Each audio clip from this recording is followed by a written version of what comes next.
জীবনের কঠিন সময়গুলোতে নিজেকে গোপন রাখাই ভালো। নিজের দুঃখ কষ্ট কাউকে না দেখানোই উত্তম।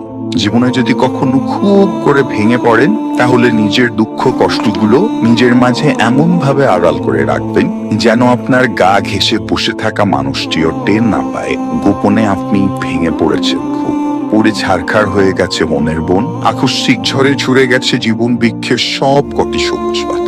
শক্ত হন, নিজেকে নিজেই বোঝানোর চেষ্টা করুন।